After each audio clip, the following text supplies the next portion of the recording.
पंचकुला के सेक्टर 3 स्थित ताऊ देवीलाल खेल स्टेडियम में 82वीं राष्ट्रीय टेबल टेनिस चैंपियनशिप का आगाज हो चुका है, जिसका शुभारंभ बीते दिन सूबे के मुख्यमंत्री मनोहर लाल खट्टर ने किया। इस दौरान सीएम ने टेबल टेनिस में देश व प्रदेश का नाम रोशन करने वाली 7 महिला खिलाड़ियों को भी सम्मानित किया और कहा कि इस वर्ष हरियाणा को खेलो इंडिया गेम्स 2021 के आयोजन का अवसर भी प्राप्त हुआ है, जिसमें देश के विभिन्न प्रांतों से लगभग 12,000 खिलाड़ी भाग लेंगे। का विषय है कि इस बार की टेबल टेनिस चैंपियनशिप,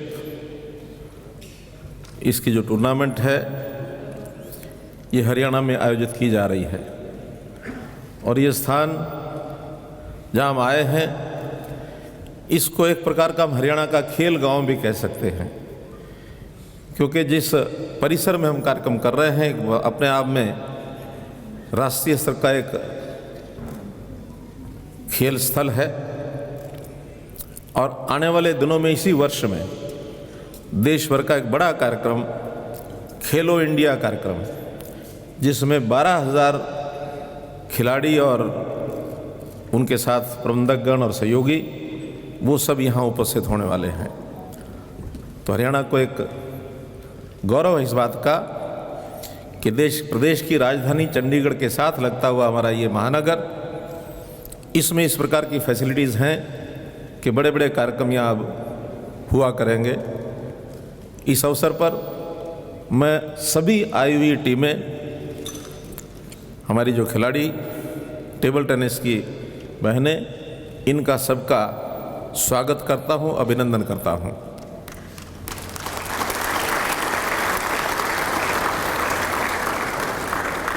हम लोग ये जानते होंगे कि हरियाणा का खेलों में अपना एक स्थान है।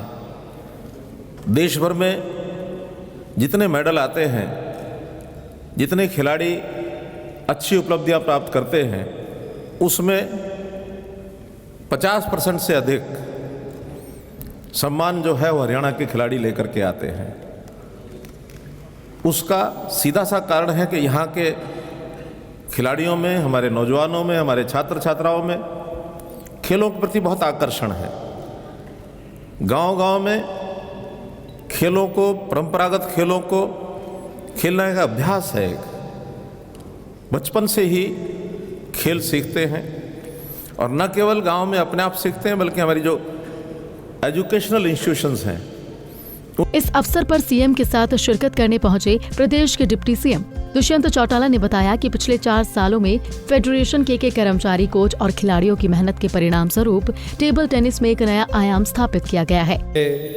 4 साल के अंदर टेबल टेनिस को TTFI के एक एम्प्लॉय ने भी, कोच ने भी, खिलाड़ी ने भी दिन रात एक कर एक नई ऊंचाई पर ले जाने का काम किया है।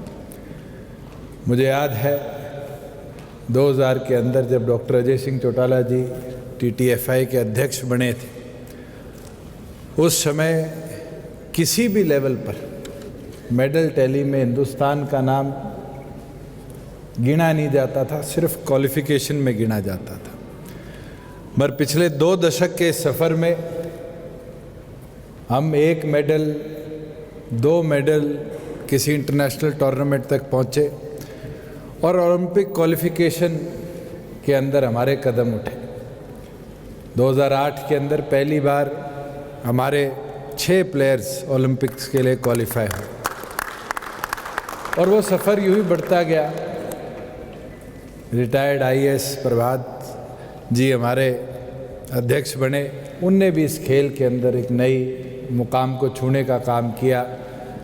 हमारी एक लीग का, हमारी जनरल बॉडी ने जो सपना रखा था उसका पहला कदम रखा और पिछले 4 साल के अंदर हिंदुस्तान में पहली बार IPL की तर्ज पर प्रोफेशनल इंटरनेशनल प्लेयर्स को लाकर हमने अल्टीमेट टेबल टेनिस लीग देश के अलग अलग बड़े शहरों में शुरू कराई, जिसका लाइव प्रसारण बड़े चैनलों पर। बता दें कि ये प्रतियोगिता 23 फरवरी तक आयोजित की जाएगी। 18 फरवरी तक महिला एकल प्रतियोगिता होगी, जबकि 20 से 23 फरवरी में पुरुष एकल प्रतियोगिता का आयोजन होगा, जिसमें देश के कई राज्यों के खिलाड़ी हिस्सा ले रहे हैं। पंचकुला से bureau report, Punjab Kesari TV.